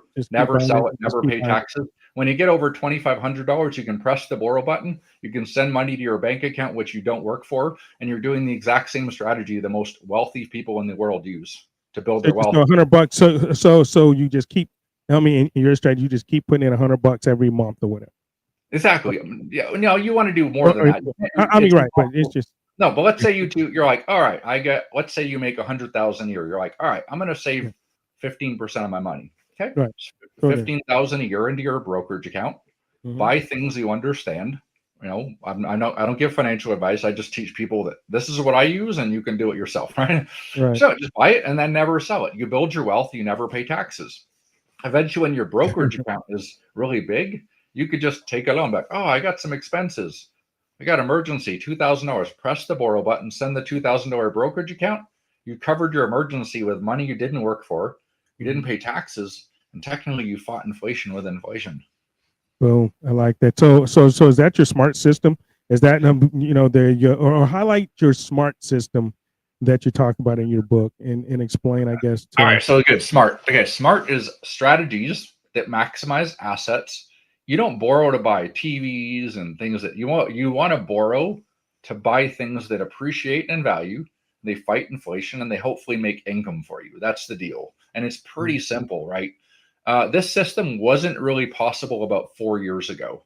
4 or 5 years ago, you couldn't really do this as an ordinary American. But I dedicated the book to ordinary Americans. It's dedicated to plumbers and HVAC workers and people who built fireplaces and people like me who hated school and reading and did roofing and worked as security guards and worked in factories, right? Because I've done all those things. So I was like, I wanted to prove that ordinary Americans could do the same strategy that billionaires use. And it's exactly the same strategy. Wow. Amazing. Yeah. So strategies to maximize assets. and reduce taxes. So, okay, so there's a rule. It's called dead money. Dead money is I will never invest into something unless I can invest in it and then borrow from it to buy another asset. That's a smart strategy. Strategy is to maximize assets. These are assets and reduce taxes, because when you're borrowing and investing to buy another asset, you're not paying taxes. So that's a strategy to maximize assets and reduce taxes. We do it with those 5 assets that we mentioned. And as long as you're buying assets, now, if you run a business like me and you own rental properties, now you get into these advanced real estate, like business ownership, right? These tax write-offs. Oh, massive tax write-offs. But let's say I invest and I'm building my wealth without paying taxes, and I borrow and I fund something that's a tax deduction for my business. I just created a tax credit, didn't I? The government owes me money. Right. Yeah. Oh man. Yeah. So, I mean, so listening. So why do you think, people, they max out their retirement accounts? Why does this fail most Americans that actually do this? Their 401ks, they max out putting in their 401ks. Why do they fail at this? Why is it failing Americans, I should say? Uh-oh. You went mute again. I can't hear you now. Okay, there you go. I think. How's that? Nope. Okay, better. There you go. Nope, just went out again. How about now? Now, yes. Sorry about that. Okay. So let's say retirement accounts. Okay. So I used to set up retirement accounts for companies, 401ks. I've got guys in my program who've done that for 25 years. They worked at the big companies. It's like Robert Kiyosaki says, right? We've all read Robert Kiyosaki, I think. Yeah, I love Robert Kiyosaki. A job was a place where corporations, convinced you that you need to go there and work for 65 to 70 so you could retire. Where does the word retirement come from? Where does the word retirement account come from? It's there to convince you that you're supposed to work till 65 or 70. So you're going to pay your massive taxation and you're going to, make the corporation money. And I'm a very much a capitalist person. I believe in building companies. We need that. I'm not going against capitalism at all. I 100% believe in entrepreneurs building companies and stuff like that. But I'm just saying that, there's a little bit of conflicts of interest when who created the word retirement account, who created the word retirement. I can tell you right now, here's the one thing that I'm very, very concerned of. If you took me anybody below the age of 50 and you showed me their situation, about 98% of them are going to retire in absolute destitute poverty.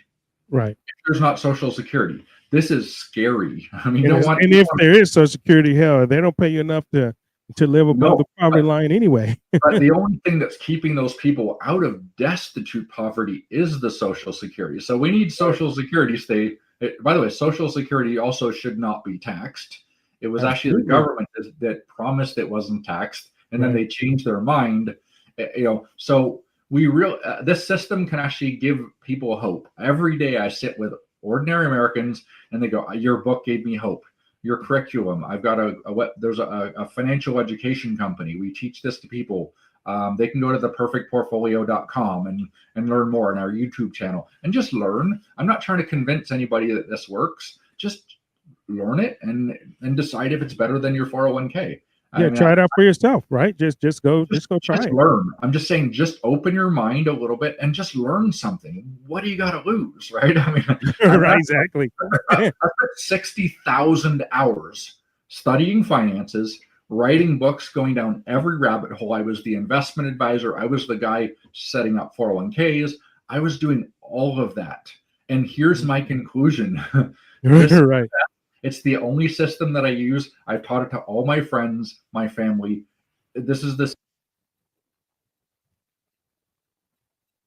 Your last part, you hit something. And it went out again. Nope.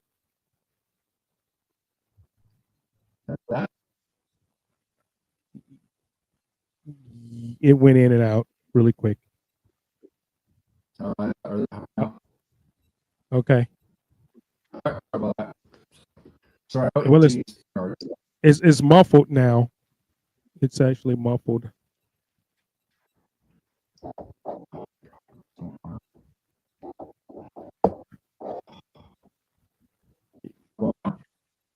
You sounded like a robot now. Sounded like a robot. We're getting to the good stuff. All right. What's going on now? It's almost echoey. Like I just don't know. do you have your mic like down on the table or something, or what do you have down there? And it's not being microphone. No, I don't know what happened. You were very clear. It just went away. I don't know what happened. Nope. Nope. Nope. Still nothing. Still nothing. I think we're good. Okay, there you go. Now we are. All right. Man, alive is sorry about that. Hey, right, I had hiccups for a whole show, man. We're good. We're good. Yeah. Actually was just going into when you just finished up on that, but I did have a question. So looking at the leveraging that you're talking about, the 5 pillars, you got the stocks, you got the real estate, you got the life insurance. So tell us about the life insurance. I know the whole life thing, right? No, because I got whole life insurance and it's building wealth and all that stuff. I'm doing crypto. I have gold out there, you know. Honestly, I'm not a fan of life insurance for investments. Pretty clear in the book. I mean, you should use term insurance for your term large insurance. policies, cheap, inexpensive term. We actually cover that in the book. There's 2 chapters on that. You definitely need real qualified long-term care insurance because you can lose all your assets. And trust me, you don't want to live in a state-funded long-term care facility. You want to see the scariest place in the United States? Go tour a state-funded long-term care facility. So you got to get that. By the way, you can get that for like $20 a month in the life insurance spot, like $10 to $20 a month. You could get long-term care inside a policy. So you can do that free. Also, states are rolling out tax penalties if you don't purchase long-term care. Like if you don't purchase long-term care, California, it started with state of Washington, California, New York. They're rolling out tax penalties. So they could take like a chunk of your income as a penalty if you don't purchase long-term care. So we don't spend that much time. It's 49 chapters. 2 happen to do with the basics of insurance, but you can invest. But you know, if you're going to get wealthy, you're going to do it with stocks, ETFs. You're going to do it with real estate. You're going to do it with cryptocurrency, gold and precious metals, those assets. Life insurance is really for the asset protection side. Okay. And I just like it as an asset that I can borrow from to buy after a stock market crash or when I see it. You know what I mean? Right. So, yeah. So. Yeah, like now with Tesla stock, go buy Tesla, even though it's still 200 and whatever. But yeah, I'm buying Tesla forever personally. Like that's just I'm buying Tesla forever. I'm buying Nvidia forever. I'm buying certain AI companies forever. I'll just keep buying them, and I'm never going to sell them, and I'll never pay taxes. Yeah, there you go. And you just borrow from them. I like the idea, man. Live on the borrow button. That's hashtag live. I like that. Live on the borrow button. Man, I love that moniker. Okay, so how do readers, people that buy the book, or how will your book help people that have bad debt? Because some people just have bad debt. How do they help, transform bad debt into good debt? Okay, good. So if you, by the way, this system I don't recommend for people who don't have self-control and discipline with their money. I don't recommend it at all. Okay. Right. This system only works for people that want to spend the time and actually like literally spend the time learning this stuff. I say, look, if you're not willing to commit 100 hours to reading the book and understanding it and learning it, it's just, I don't recommend it. But for the people that want to learn this stuff and they're dedicated and they're probably scared that they might work till they die, because a lot of Americans are. I talk to them every well that's 98% of Americans. Well, it is, and I hate to give you that number, but I agree with you. I mean, anybody can do this. You can put $100 in a brokerage account, right? It's not that hard. I've got a full overview on YouTube. I'm actually doing another one on April 2nd on Zoom. We'll throw that on the YouTube channel. It's kind of simple, but it's so counterintuitive, right? I think that's why the book is really going crazy, because it challenges everything we ever thought. Like I'll tell you that there's a level of financial IQ, which I teach you in the book. It's called go to school, get a job, pay your taxes, save your money, get good credit, max out your 401k and Roth IRA to save on taxes, and buy your home and pay it off quick. Right. That's not going to work. You're completely ignoring the tax system. Right. Yeah. You're ignoring it, taxes and inflation. You're like, oh yeah, okay. You can't retire on a 401k. Show me a guy who's got 200 grand in his 401k. He's like 40. He's going to retire in poverty. I can just run the numbers all day long. He's got $1 million in a 401k. Great. He can live on $37,000 a year minus taxes. And that's just enough to tax his Social Security payments. So you got $1 million in a 401k right now, you're going to live in a very tough situation. Even Very tough. Yeah. right 36,000 a year. Yeah. You have to, have a 1-bedroom paid for, a log cabin on some land that's already paid for, and no electricity. But here's the good news: anybody can do this. There's the creation of there's a chapter on exchange traded funds and things. There's these exchange traded funds, like an exchange traded funds, like it's like a bucket, right? We can put stocks and bonds in there, but you can actually have a stock options manager do these ultra complicated stock options trades inside the ETF, and you could put $100 and they do all the work for you. Oh, really? Some of the most sophisticated money management in the entire world that would only be accessed to you if you're super wealthy. You can put $20 in this ETF, and then you could buy another one and put $20 in that, pick 5, and they generate income for you. And that's in your book? It is. It's actually in the book. Yeah, all that stuff's in the book. It's okay. So can people call you and you help them? Like, I know you say you do it all day. So do you have a company? I can only take so many appointments. We had to build a video course. When Humanix asked me to write the book on this, I was like, wow, we're going to get slammed in the future. So we built a video course. Somebody can just go to our website, purchase a video course. They can get the whole, watch the videos, and then they can decide if it's for them or not. Like I said, I don't recommend this for everybody. For business owners that are paying like 400 grand in taxes or something like that, we do tax consulting for those people. So we kind of have a level for everybody. The person who just wants to learn it, the do-it-yourselfer, they got that one. And we have a live course. I teach it 3 times a year live. We teach the whole thing live. People can enroll in that course. And honestly, it'll change your life. If I've had one person out of like 400 people come back to me and say, I want my money back. I'm like, great, take it back. Like, I'm cool. Take your money. Go do something else. Like, right. Everybody else is raving to me. Like, it changed my life. It changed my life. After all these years as a financial advisor, investment advisor, sophisticated, talk to everybody, I was like, this is amazing what you can, but it was impossible 4 years ago. So why have I not heard of it? Because it was impossible to do 4 years ago. So why was it impossible 4 years ago?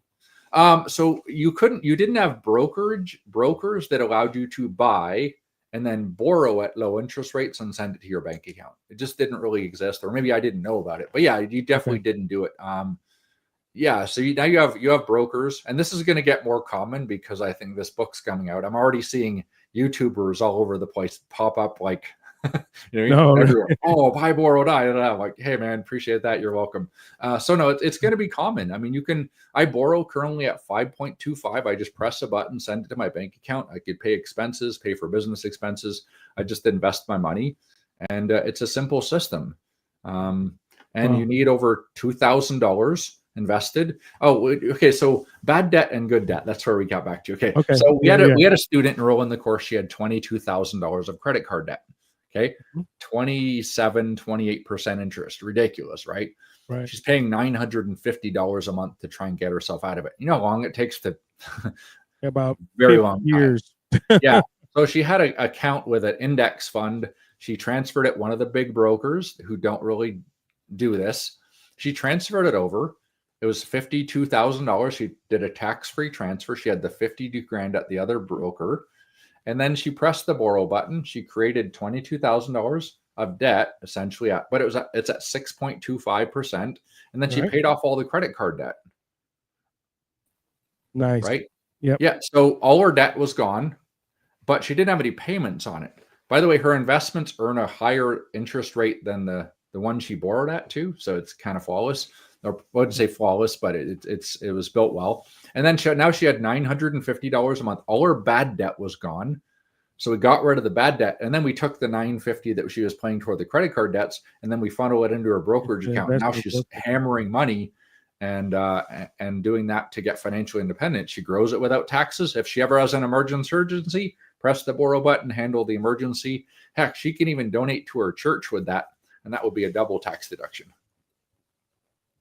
Awesome. That is sweet, man. The borrow button. You say the concept of living off the borrow button.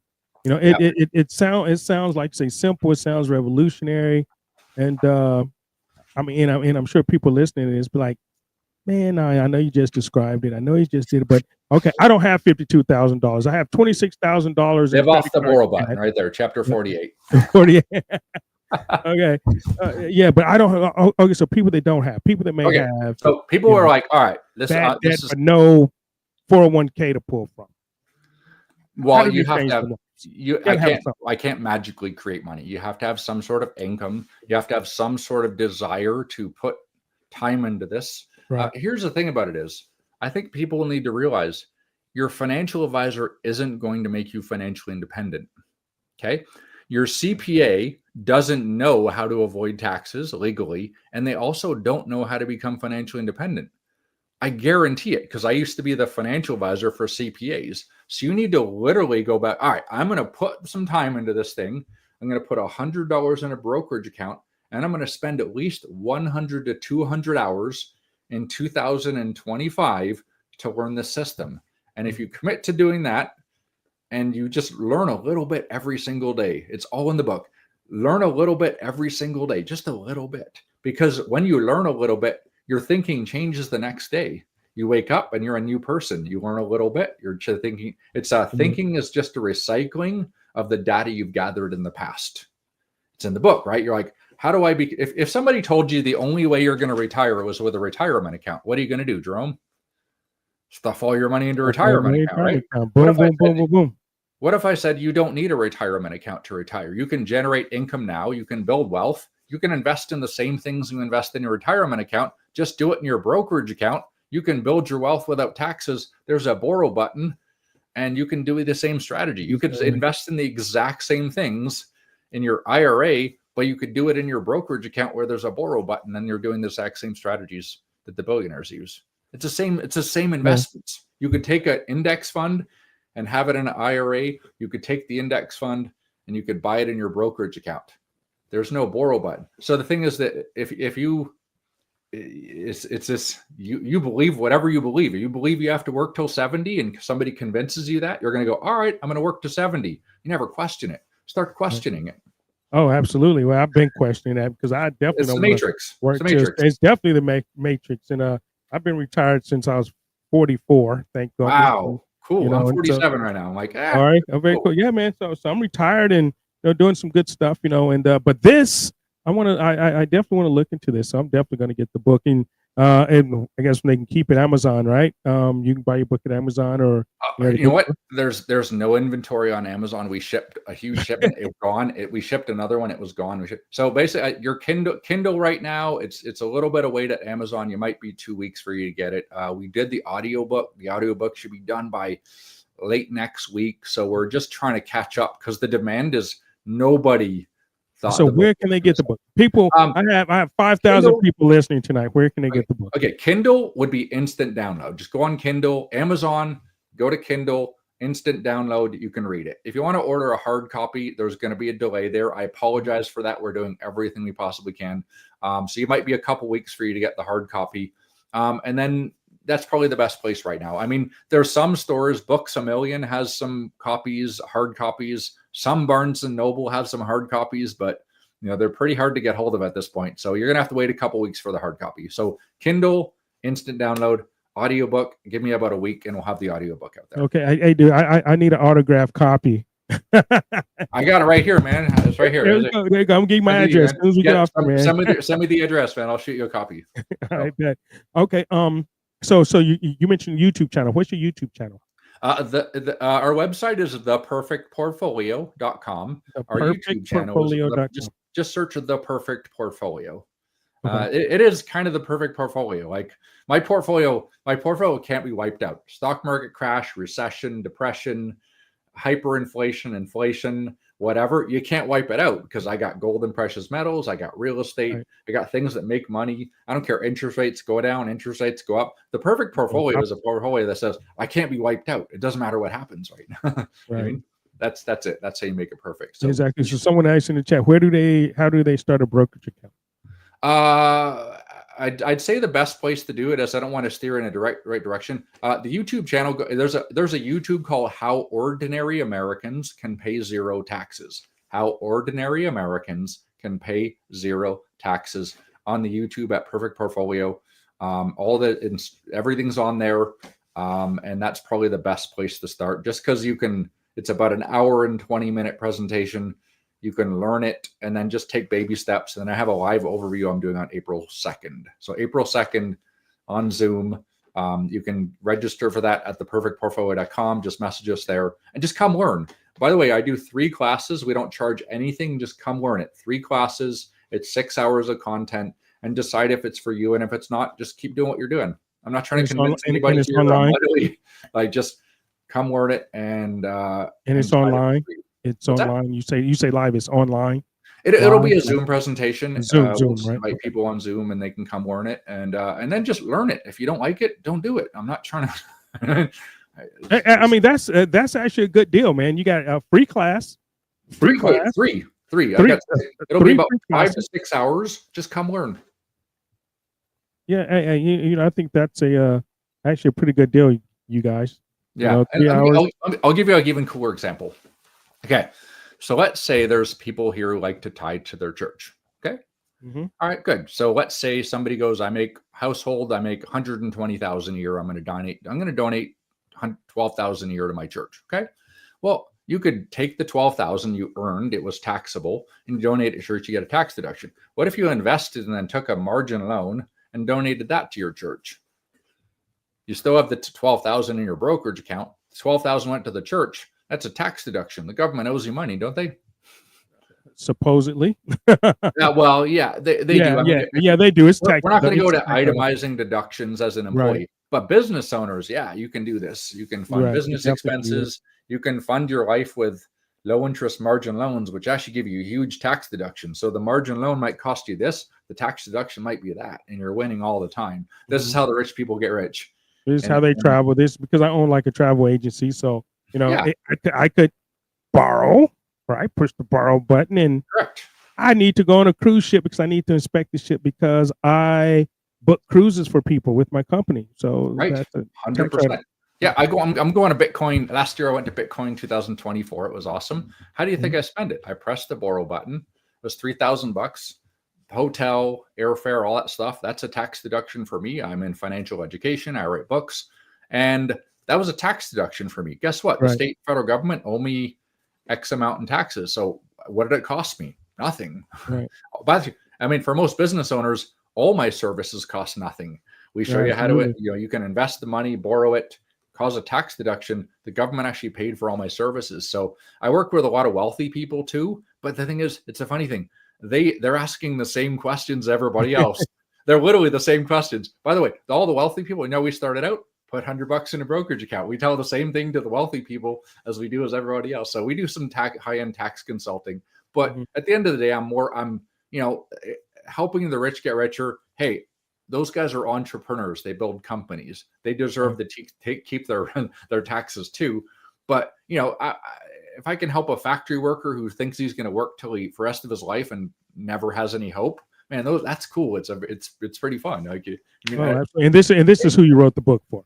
I did. It's actually dedicated to ordinary Americans. Literally, the front is dedicated to, HVAC workers, plumbers, bricklayers, whatever, and high school dropouts who didn't like school, because that was me. There it is. Be smart, pay zero taxes. So I'm getting the book. Mark's going to send me a copy. Sorry, guys, you don't get one. Shoot me, man. I'll put it in the mail tomorrow. All right, awesome, man. Good deal. Well, I got your contact information.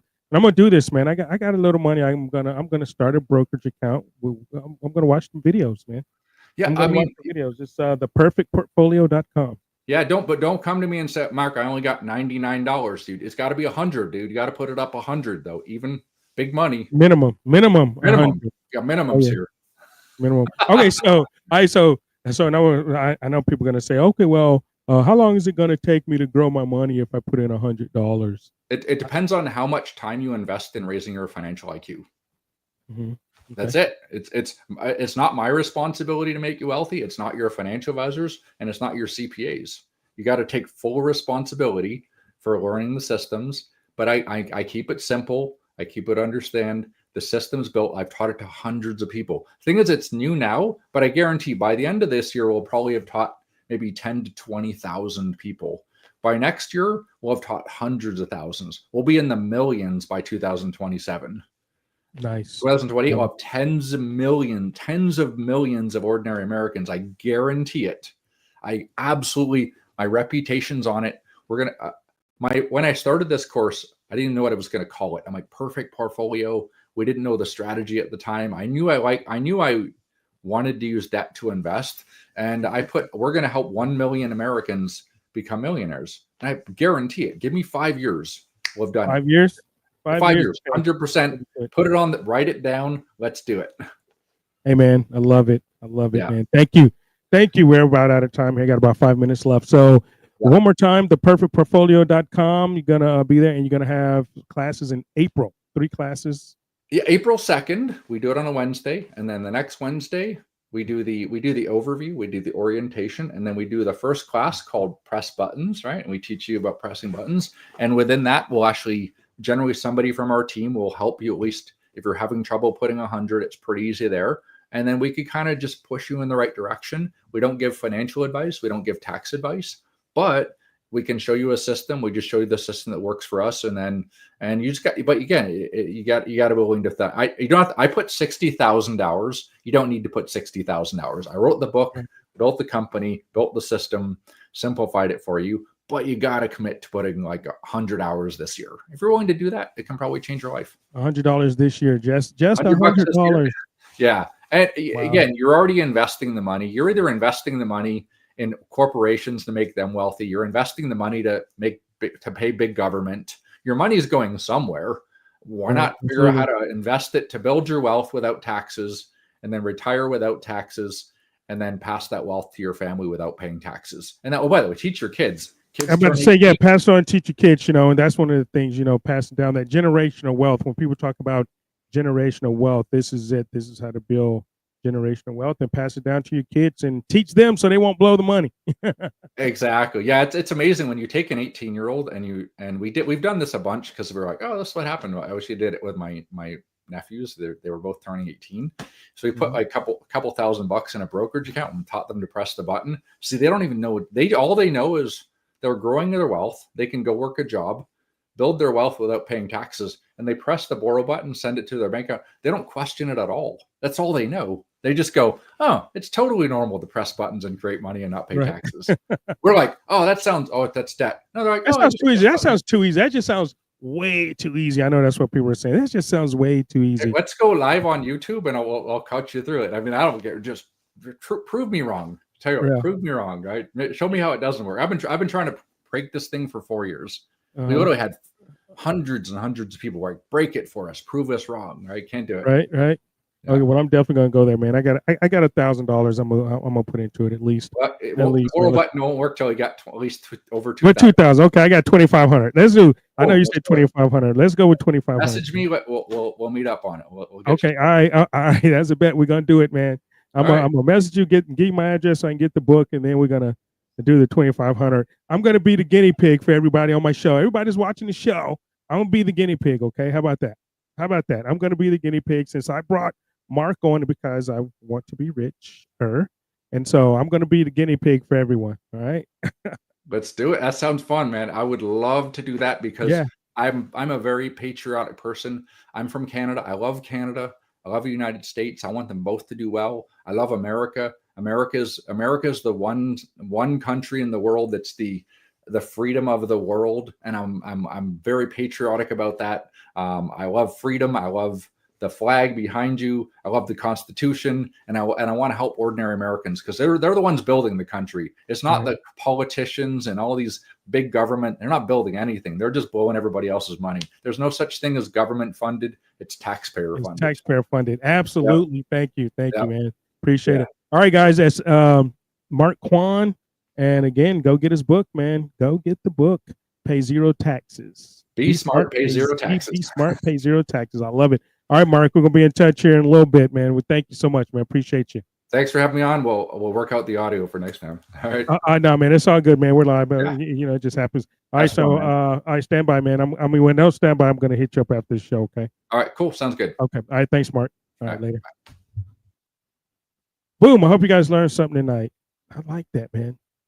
Be smart, pay zero taxes. See, so I'm putting myself out there for you guys. I'm going to put myself out there for you guys. I'm going to be the guinea pig. I'm going to go out here and do it, tell you if it works or not. But, hey, it is what it is. I say thank you guys over there. And Gatterland, thank you. Something was going on with Rumble tonight. So we had Susan over here on YouTube. Susan and Carolyn and Lily B were on YouTube. And so it's going to happen. Everything's going good. So, you know, I'm a big fan of freedom, right? And you know, and I've always loved this song. And you can say what you want to say, you know, about the song, but it just means something a little different to me. It means something a little different to me. So we're going out on some Elton John tonight. We're gonna roll out.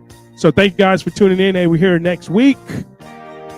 Like every Sunday night, 8 p.m. Eastern Standard Time, Radical Republicans live show with me, Jerome Bell. I hope you all enjoyed the show tonight. You guys take care. We'll see you next week. We'll see you next week. You guys take care. If the course is right, I lead to find an answer on the road. I used to be a heart beating for someone, but the times have changed. The less I say, the more my work gets done. 'Cause I live and breathe this Philadelphia freedom. From the day that I was born, I waved the flag. Philadelphia freedom took me knee high to a man.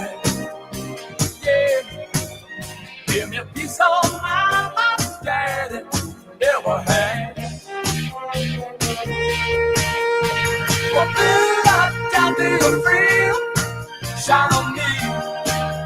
I love you, shine a light through the eyes of the one left behind. Shine a light, shine the light, shine the light, won't you shine the light? Philadelphia freedom, love. Yes, I do.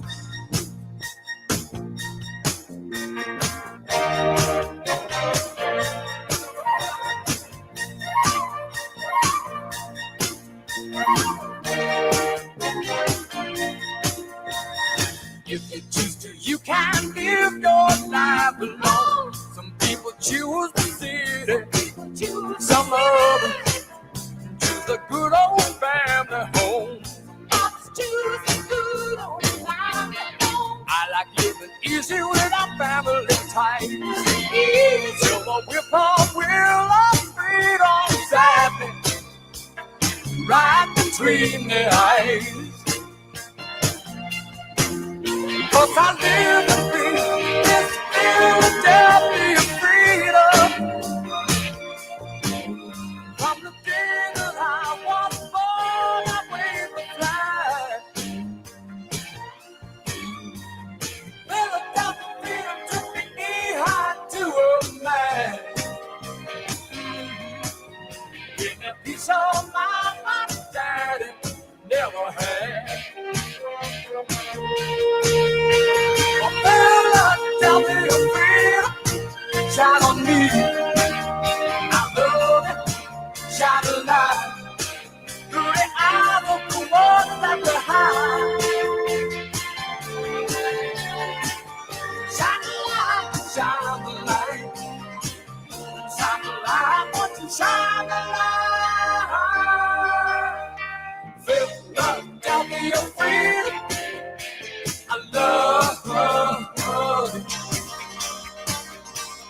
Yes, I do.